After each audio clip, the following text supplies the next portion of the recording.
Saya ingat kita kena beranilah buat langkah ini. Ambil bahasa Indonesia yang sedang dituturkan oleh 300 juta manusia itu sebagai bahasa kita.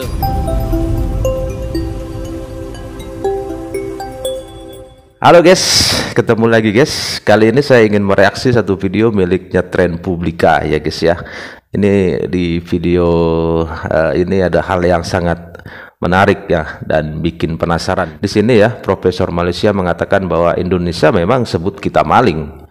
Bahasa Indonesia jadikan bahasa resmi di Malaysia. Saja ya guys, kita tonton videonya biar kita nggak penasaran.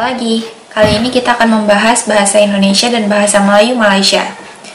Persaingan bahasa Melayu Malaysia dan bahasa Indonesia rupanya telah berlangsung lama.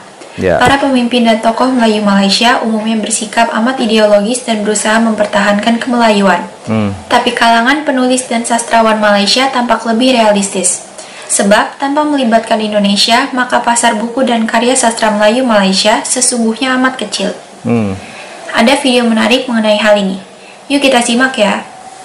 Kerjasama Malaysia-Indonesia, apa yang boleh Prof kongsikan setakat ini?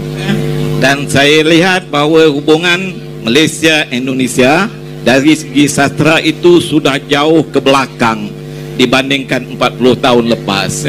Sebab kita sudah tidak kenal antara satu dengan lain. Penulis Malaysia sudah tidak lagi mengenali penulis Indonesia sebab kita sibuk dengan dunia kita, dan penulis Indonesia pun terlalu ramai dan sudah tidak lagi mengenali penulis kita. Alhamdulillah, apabila muncul internet, kita lihat satu interaksi baru antara penulis Indonesia dengan penulis Indonesia, dan di Isastra kami sangat gembira sebab interaksi baru ini memungkinkan suatu pembangunan baru dalam karya-karya sastra antara Indonesia dengan Malaysia. Itu sesuatu yang positif satu yang positif ya. Prof meletakkan perbandingan 40 tahun lalu ya. Saya ingin segera datang ke fikiran saya, apa yang menyebabkan 40 tahun dahulu itu kita begitu utuh kebersamaannya sehingga kan hari ini merudum kebersamaan itu, dan bagaimana itu disantuni dalam konteks sastra. Apa yang Prof lakukan? Okey, kita kena lihat perkara yang sangat besar. Sekarang kita sudah tidak lagi bercakap dalam bahasa yang sama.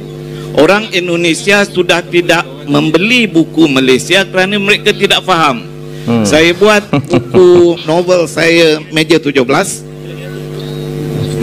yang sangat laku di Malaysia. Kami nak jual ke Indonesia dan mereka kata tak mungkin orang Indonesia beli. Sebab orang Indonesia tidak akan beli buku tulisan bahasa Melayu.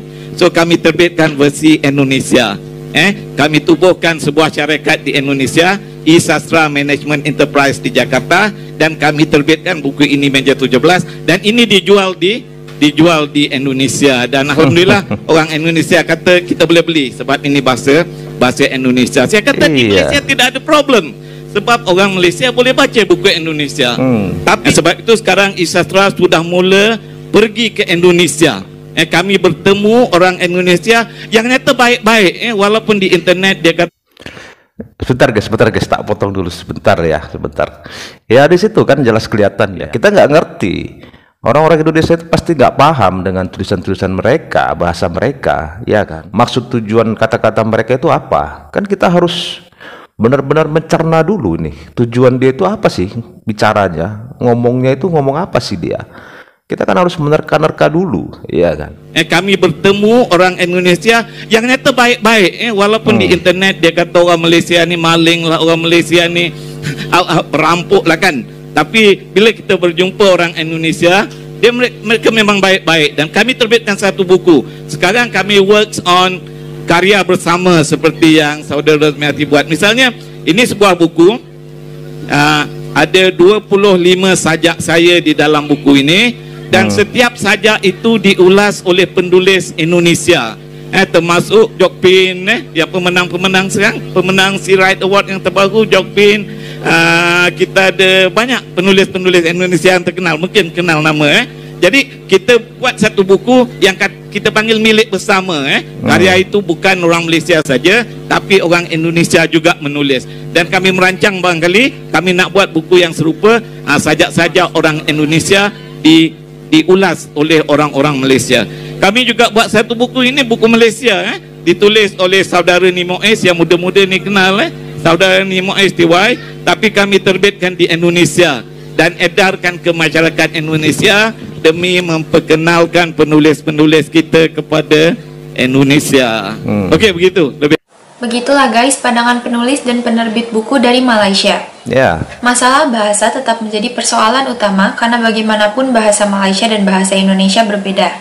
Itulah yang menyulitkan penjualan buku Malaysia di Indonesia dan sebaliknya. Yuk kita lanjut lagi ya. Saya nak dua perkara berlaku. Pertama, kita mesti menerima bahasa Indonesia itu sebagai bahasa rasmi kita. Untuk Malaysia, untuk Brunei dan untuk negara Indonesia juga. Tidak mungkin kita boleh rapat dengan Indonesia kalau kita terus bercakap dengan bahasa yang lain. Orang Malaysia ni dia suka cakap Indonesia. Kalau kita bawa di Jakarta, belum turun kapal terbang dia dah tak cakap Melayu dah, dia dah cakap Indonesia. So rasa bahasa Indonesia itu sangat universal. Jadi kita boleh terima. Sedangkan di Indonesia pun bahasa Indonesia itu sesuatu yang formal. Kalau saya pergi Yogyakarta, mereka tak cakap sesama mereka bahasa Indonesia, mereka cakap Jawa kan. Tapi bahasa Indonesia itu kita kena terima. Malaysia mesti berani mengakui bahawa kita kena ubah bahasa kita. Kita kena ambil kamus besar bahasa Indonesia itu, kita tukar kulitnya jadi kamus besar bahasa Nusantara. Ini kita yang kena bahaya. cakap bahasa yang sama. Kita tidak boleh jadi hero kampung dalam suasana dunia yang sedang sangat maju sekarang. Oh, aku penulis yang hebat di Malaysia, tak ada makna. Kita kena bangunkan Indonesia, Malaysia, Brunei, South Thailand sekaligus. Sebentar guys, kalau mereka mau menggunakan bahasa Indonesia dan mempergunakan kamus besar bahasa Indonesia silakan. Tetapi jangan dirubah menjadi kamus besar bahasa Nusantara. Itu sudah beda lagi, sudah lain lagi, ya kan? Lain, itu sangat-sangat beda jauh sudah. Konteksnya sudah jelas-jelas berbeda. Bahasa Indonesia ya bahasa Indonesia saja. Jangan dirubah-rubah. Sekaligus baru boleh menjadi. Ini untuk generasi yang akan datang. Dengan adanya internet, budak-budak kita sudah sangat familiar dengan bahasa Indonesia. Dan saya rasa perkara ini tidak mustahil. Di sekolah pun budak-budak dah cakap bahasa Indonesia sekarang. Itu penting. Saya ingat kita kena beranilah buat langkah ini. Ambil bahasa Indonesia yang sedang dituturkan oleh 300 juta manusia itu sebagai bahasa kita.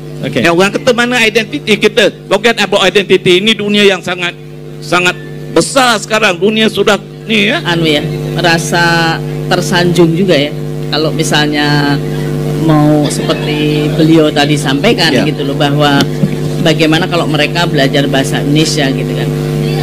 Itulah guys usulan dari Profesor Malaysia untuk memecahkan masalah bahasa.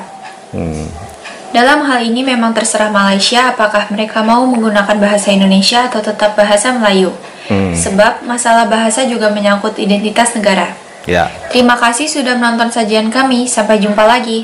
Itu tadi usulan Profesor Malaysia ya, dia seorang penulis sastra ya, dan dia mengusulkan Malaysia menggunakan bahasa Indonesia saja, apa susahnya ya kan. Tetapi istilahnya lagi dirubah dia menjadi kamus besar bahasa Nusantara ya. Kalau menurut kalian seperti apa guys tentang pendapat Profesor Malaysia satu ini?